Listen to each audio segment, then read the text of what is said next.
ભાઈ ખાસ કરીને કઈ રીતના વોર્ડ નંબર 6 માં વિકાસને આગળ સાહેબ, વોર્ડ નંબર 6 એ ભારતીય જનતા પાર્ટીનો કાર્યક્રમ. વોર્ડ નંબર 6 એ આમ જોવા જઈએ તો મંદિરો અને ઓફિસોનું વોર્ડ છે.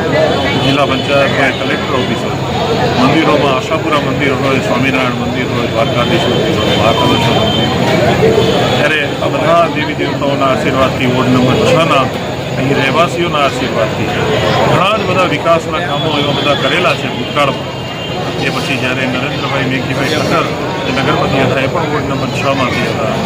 પ્રવીણસિંહ વાઢેર જ્યારે નગરપતિ હતા એ પણ વોર્ડ નંબર 6માંથી હતા. અરુણભાઈ વચરાજાની હોય કે આપણા રસિકભાઈ મેઘજી ઠક્કર હોય, ત્યારે આ વોર્ડના અમુક વિસ્તાર એ લોકોના વોર્ડમાં આવતા ત્યારે અમે ગર્વની લાગણી અનુભવીએ છીએ કે આવા નગરપતિ ને ઉપનગરપતિને કારોબારી ચેરમેન જ્યારે આ વોર્ડમાં આવ્યા છે ત્યારે મને અમારી ટીમને જે આ તક મળી છે, મારી સાથેના નગરસેવિકા શ્રી ધ્વનિબેન, પ્રશાંતભાઈ અને હિનાબા, અનુક્રમ નંબર અમારો છે, મારો 3 નંબર છે, ધ્વનિબેનનો 4 નંબર છે, પ્રશાંતભાઈનો 5 અને હિનાબાનો 11.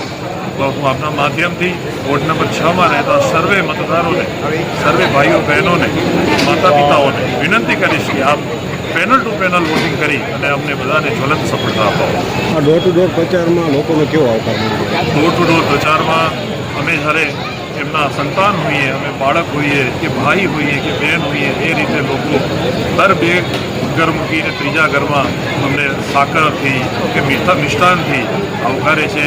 અમને પોતાના ઘરના પરિવારના સભ્યની જેમ અમને ઘરે બોલાવીને અમને જે આવકાર મળે છે, પુષ્પ વરસાદ થાય છે, ત્યારે એમ લાગે છે કે ભારતીય જનતા પાર્ટીએ અમારા પર જે વિશ્વાસ મૂક્યો છે અને વધુ સુદૃઢ અમે આવનારા 5 વર્ષમાં કેમ બનાવીએ અને અમારા વોર્ડના લોકોની સુખાકારીમાં કેમ વધારો કરીએ એની અમે નેમ પણ લીધી છે.